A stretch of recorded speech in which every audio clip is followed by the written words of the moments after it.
إن الحمد لله نحمده ونستعينه ونستغفره ونعوذ بك من شرور أنفسنا ومن سيئات أعمالنا من يهده الله فلا مضل له ومن يضلل فلا هادي له وأشهد أن لا إله إلا الله وحده لا شريك له وأشهد أن محمدا عبده ورسوله قال عز وجل في الكتاب المجيد يا أيها الذين آمنوا اتقوا الله حق تقاته ولا تموتن إلا وأنتم مسلمون. We praise Allah Azza wa Jalla on this day. We seek His assistance. We seek His forgiveness. We seek all that which is good of this life of this world and the life in the hereafter. We also pledge and acknowledge that there is no one worthy of worship except Allah, the Lord of the worlds, and that He has sent many messengers and prophets and books, meaning scriptures, to guide humanity to the right path. And Muhammad sallallahu alayhi wa sallam, may God's salutation be upon him, is amongst the last one, and he is a servant of God just like all of us, but he is also the seal of prophethood and a messenger of God. We acknowledge all of that, and then we also testify, we also verify, as the ayah in the Quran reminds us, on a community level, O you who believe, have taqwa of Allah, be God conscious, as you ought to have this God consciousness inside of you, and live your life with that God consciousness until you meet your Lord, and that you have submitted yourself as a Muslim, submitted and surrendered your will, your ego, your desires to your Lord. So with that understanding, we remind each other a brief, inshallah, message from the Surah Al-Najm, which means a star. And this was the surah that was revealed when the Prophet Muhammad sallallahu alaihi wasallam went for Isra wa Mi'raj, as it's outlined in the surah. But what I want to talk about is certain specific ayat from the middle of the surah. And it talks about it from a particular understanding. Quran is very special. Quran is very moving. Quran is very beautiful. Even when we read the translation of it, it calls us, it attracts us, it makes us understand and want to learn more about what Quran is stating and asking.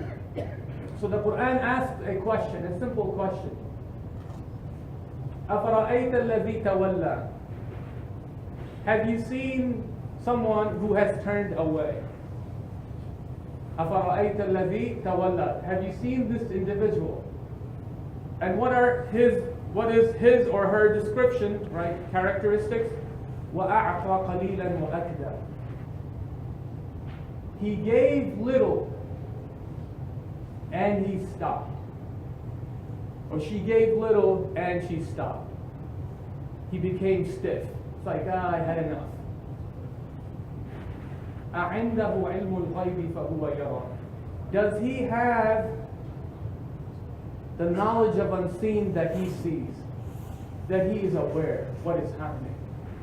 Meaning he thinks in his own judgment, I have done enough good. I have done enough community building. I have done enough prayers. I have done so much for others.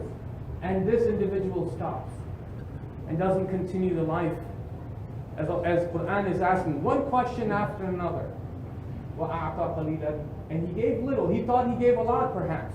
But Quran says no, he gave little. وَأَكْدَى. And became stiff. Stopped.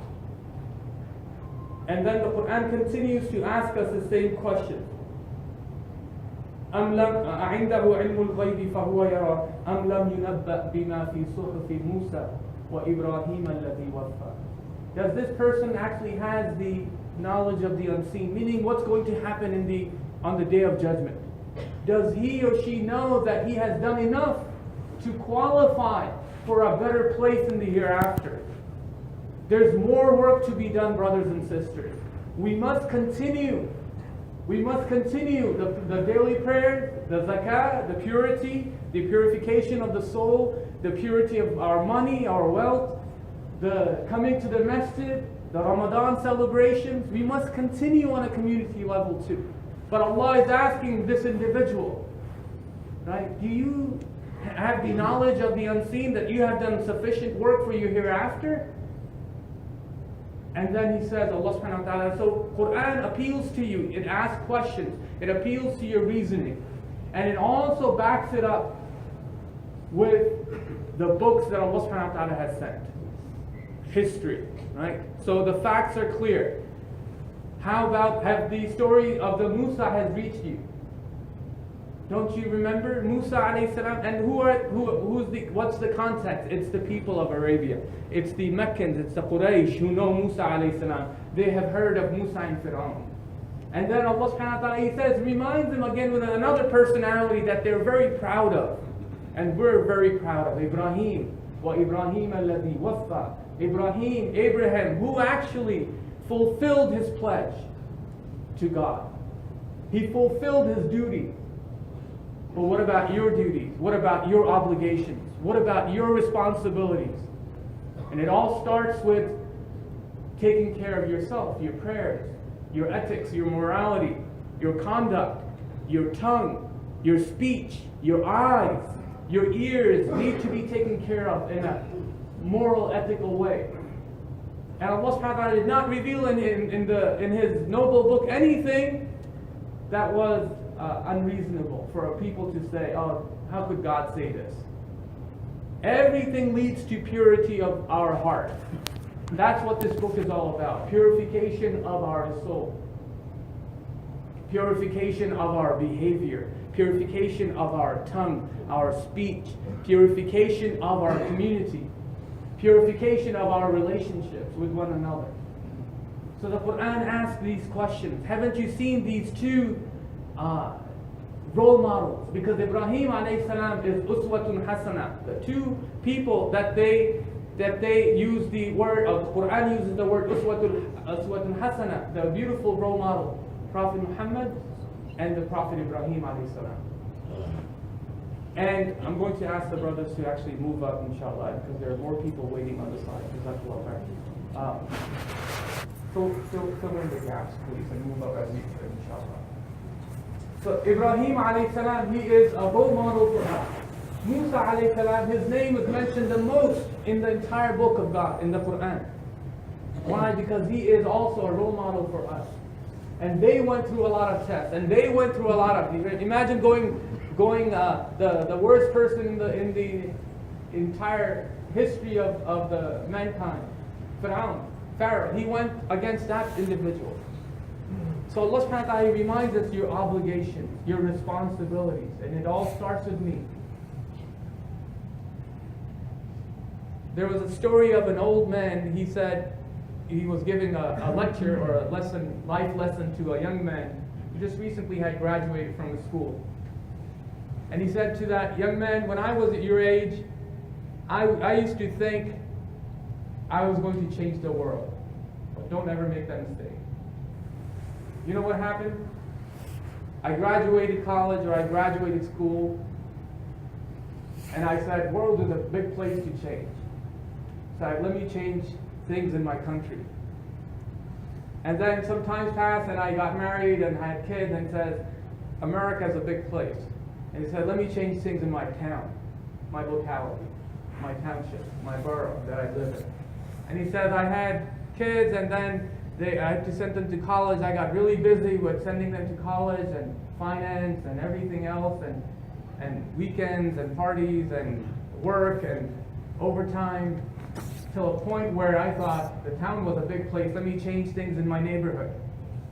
And then he says, now at this point in my life, I realize I can't even change anything with my family, let alone changing the world when I started. But here's the response of the young man. He said, why didn't you start with yourself? Perhaps you could have changed yourself, and then the family, and then the township, and then your country, and then the world. So let us look at our priorities, and that is the message of the story. What are our priorities? What do we have that we have access to, that we could improve, that we could live that life of a role model of Ibrahim alayhi salam? And what is that pledge that he fulfilled? And what is it that the scriptures, one prophet after another, one messenger after another, comes to remind humanity? What is that message? Allah taziru waziratun wizra ukhra. The next ayah, Allah taziru waziratun wizra ukhra. That no one, and if you're sitting here, understand the ayah, the meaning, you can't go to sleep after listening to the ayah and what it means. If you're dozing off in the middle of the khutbah and you're tired, you can't doze off, because what it means is very heavy. That no soul shall bear the burden of another. Meaning you're on your own in regards to your good deeds and your bad deeds. They're going to be measured on the day of judgment. Allah taziru waziratun wizra ukhra. After talking about Ibrahim alayhi salam, because the Meccans used to take great pride in who Ibrahim was alayhi salam. And they used to say, our predecessor, our father, right? They were connected by lineage. But Allah Subhanahu Wa Ta'ala told them, that's not going to help you. That's not going to help you. Bring your deeds. And that's what the Quran asks. Right? That you have to bring on that day, that you will become farda individually. So we're reminded of these ayat and these life lessons. And that Allah Subhanahu Wa Ta'ala, He mentions to us, وَأَن لَيْسَ لِلْإِنسَانِ إِلَّا مَا سَعَى. And your accountability is going to be based on what you have earned, what you have striven for, what you strive for, what you work hard for, where you spent your hours, where you spent your sweat, your money, your work. What did you do? What did you come up with it? At the end of it, 60 years, 80 years, 100 years, 20 years, it was a good life that I gave you. What did you come up with? How did you help? How did you make the world a better place? Let's start with, how did you make yourself a better person? Right? Because most people, they say personal development. After a certain age, people make the same mistakes over and over and over and over and over and over again. It's the same buttons that are pushed when they get angry, when the argumentation happens, when they're tired. There's a model that comes in prediction. If you're tired, you're stressed out, you're going to have issue with family life. It's coming. The argumentation's coming. Why? Because it's part of who we are. Did you learn that who you are as a person, you can become a better person? It's not the time of conversation. When one person's raising their voice, that's the end of the argument. It's for next time. I'll think about it. I'll answer it. I'll get back to you. Next time, we'll discuss it. You ask yourself, is it really worth it? Is it really worth it that we, two adults, partners in life? So we have to be the best in terms of who we are as Muslims, as those people who are going to have to live and see in the hereafter what we're accumulating. وَأَن لَيْسَ لِلْإِنسَانِ إِلَّا مَا سَعَى وَأَنَّ سَعْيَهُ سَوْفَ يُرَى. Because you shall see that which you're accumulating, that which you are working on. ثُمَّ يُجْزَاهُ جَزَاءَ الْأَوْفَى. And that your Lord will give you all that which you have worked on. وَأَنَّ إِلَىٰ رَبِّكَ الْمُنْتَهَى. And the best advice is that the conclusion, your conclusion, my conclusion, is with your Lord. Right? The goal is with your Lord. And unless we're paying attention to it, everybody's conclusion is written. Right? We're all going to meet Allah Subhanahu Wa Ta'ala. And how are we going to meet Him? That's really the question. It's not the fact that you're going to meet Him. That's a reminder. But how, in what state you're going to meet Allah. That's the part that we should be worried about. So with that, I remind you and myself, inshallah, to take care of that which we're responsible for. وَإِبْرَاهِيمَ الَّذِي وَفَّى. Ibrahim fulfilled his pledge. one of the beautiful things that most people miss on from the example of Ibrahim alayhi salam, because they say that he sacrificed his son. And when Allah Subhanahu Wa Ta'ala talks about him, قَدْ صَدَّقْتَ الرُّؤْيَا, that Ibrahim actually fulfilled the dream. He made the dream turn into truth, something truthful. He actually made the dream come true. That's basically what it means if you translate it. And all of the prophets and all the people, when you are shown dreams, you're shown things that represent things, like the dream of Yusuf alayhi salam in the Quran. He saw that the 11 planets, أحد عشر كوكبا والشمس والقمر, right? And the sun and the moon, they're all bowing down or making sajda to Yusuf alayhi salam. He saw that. The king saw that how the lean cows were eating the fat cows. And the vegetation that was green 7 and then drying 7. All these are dreams, and dreams are shown in different forms. And Ibrahim alayhi salam was also shown a dream to sacrifice his son, perhaps meaning that give his son Ismail alayhi salam to take care of the Kaaba, take care of the Baytullah in Mecca. Just like Maryam alayhi salam, she was shown the dream. Isa alayhi salam was the one who took care of. Zakaria alayhi salam asked for that son as well. And that was the dream. And he literally showed commitment to that dream. He pledged, right? And he fulfilled his pledge.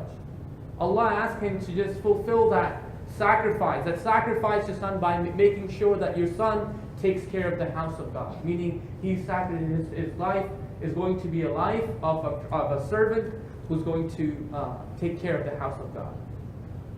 But with that, inshallah, I conclude. قولوا قولي هذا واستغفر الله لي ولكم ولسائر المسلمين والمسلمات. جزاكم الله خيرا.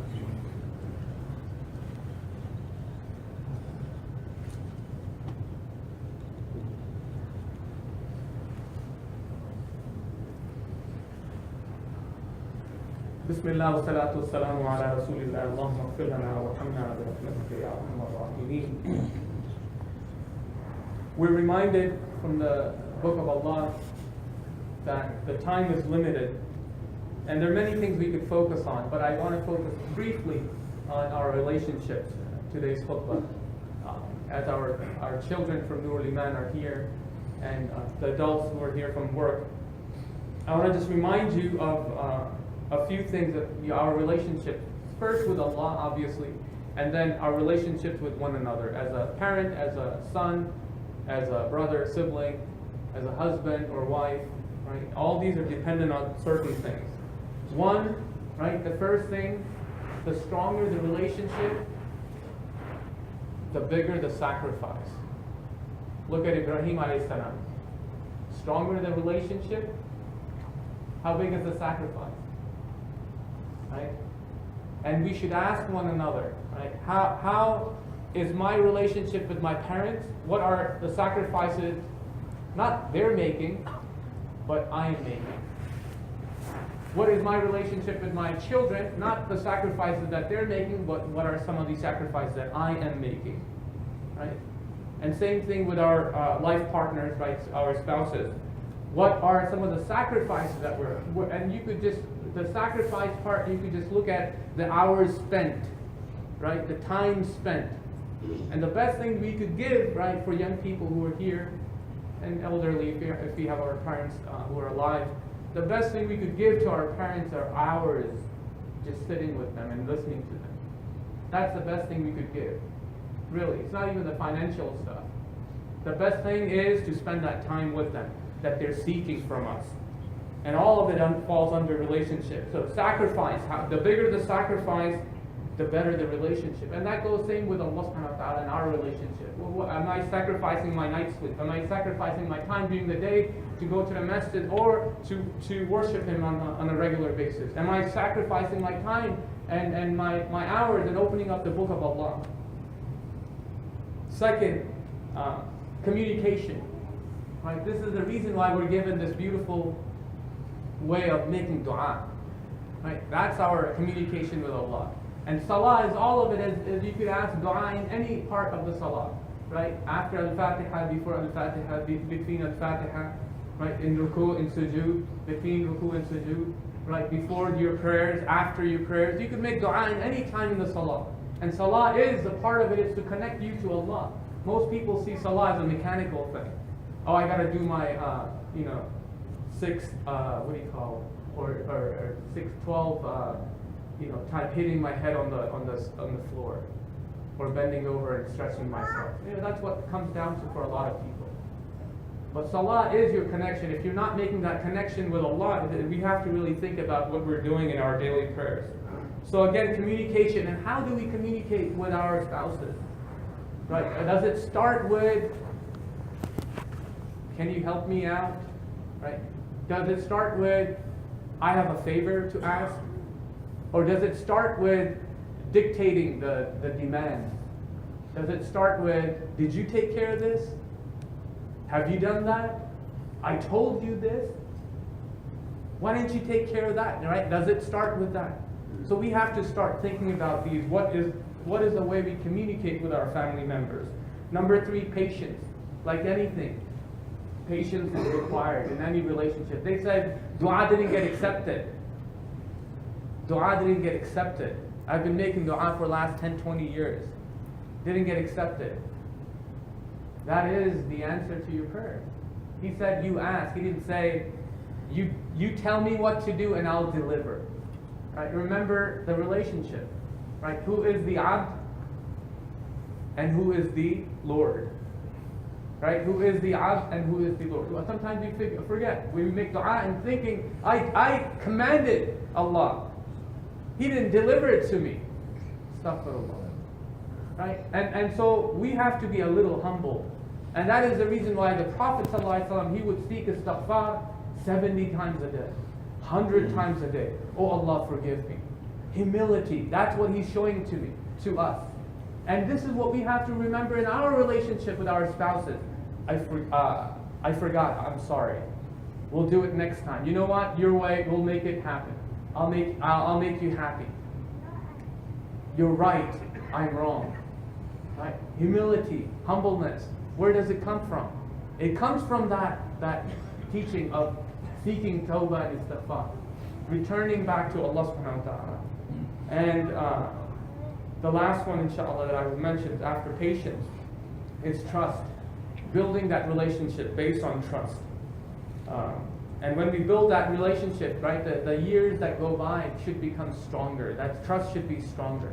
And that trust is dependent on, right, our trust with our Lord, right, that we rely on Him. And I'll just mention some of the verses from At-Tahrim. It says, وَمَنْ يَتَّقِ اللَّهِ. This is your pledge, or this is your covenant with Allah, or Allah's covenant with you. That's the good news. وَمَنْ يَتَّقِ اللَّهَ يَجْعَلْ لَهُ مَخْرَجًا. If whoever is God conscious, He shall make a way out for you. No matter what difficulty you are in, He'll make a way out for you. He'll deliver you. He'll give you success. But you have to have taqwa. You have to have taqwa. You have to have taqwa. You can't be, I did wrong, so what? Let me demand things from other people. No, it doesn't work like that. وَمَنْ يَتَّقِ اللَّهَ يَجْعَلْ لَهُ مَخْرَجًا وَيَرْزُقْهُ مِنْ حَيْثُ لَا يَحْتَسِبُ. Most people, most adults are worried about, stressed out about their rizq, their provision. Right? How am I going to survive this grind? What's coming next week? The workload. Right? He will deliver. He will give. Not that you don't strive for it, but He said He will give it to you. But you have to have taqwa. وَيَرْزُقْهُ مِنْ حَيْثُ لَا يَحْتَسِبُ. That He will give it to you where you did not expect from. وَمَنْ يَتَوَكَّلَ عَلَى اللَّهِ. Right? If you trust in Allah, فَهُوَ حَسْبُكَ. Then He is sufficient. But you have to do what? You have to do what? Tawakkul. Trust in Allah. You have to put your trust in Allah. And that is what He demands from us. It's not a choice. If you're going to be a believer, you have to put your trust in Allah. He's going to deliver me. He's going to get me through this rough time. He's going to get me through this difficult time. I'm going to be patient. I'm only going to do that which is right. Doesn't matter how wrong these other things are around me. I'm going to make it right. I'm going to do the right thing. Because that's my covenant with my Lord. That's my relationship with Allah Azza wa Jalla. وَمَنْ يَتَوَكَّلْ عَلَى اللَّهِ فَهُوَ حَسْبُهُ. God is sufficient. إِنَّ اللَّهَ بَالِغُ أَمْرِي. Guess who is in control of all things? Allah. إِنَّ اللَّهَ بَالِغُ. He understands. He's just testing you and me. So with that, we remind each other, brothers and sisters, we have a pledge that we need to fulfill. Ibrahim alladhi wafa. He fulfilled his pledge. His sacrifice was the greatest sacrifice. His legacy is the greatest legacy. You and I are struggling. But the good news is this. Those who struggle through things, Allah, if we seek Allah, Allah will deliver us. Allah will give us success. But if we simply seek things for what they are and follow and chase this dunya, then He'll let us chase this dunya. And we'll spend our time, we'll waste our time. And on the Day of Judgment, it's nafsi, nafsi. So with that, we ask Allah Subhanahu Wa Ta'ala to make us amongst those people who are people of Allah. Amen. We ask Allah Subhanahu Wa Ta'ala to make us amongst those people who fulfill their pledge to Allah Azza wa Jalla. That become people of Allah and people that others look at them and they say, these are believers. We ask Allah Azza wa Jalla to make us amongst those individuals who are people of compassion, people of patience, people who have good hearts, people who trust in Allah Azza wa Jalla, people who are God-conscious people, people who serve other people, people who care about other people, people who are strong people, strong individuals, strong in faith and strong in action. We ask Allah Azza wa Jalla to make us amongst those people that He gives whatever we ask, that He gives us that good of this life and the good of the hereafter, and save us and protect us from hellfire, and make us amongst those people who are people of Jannah.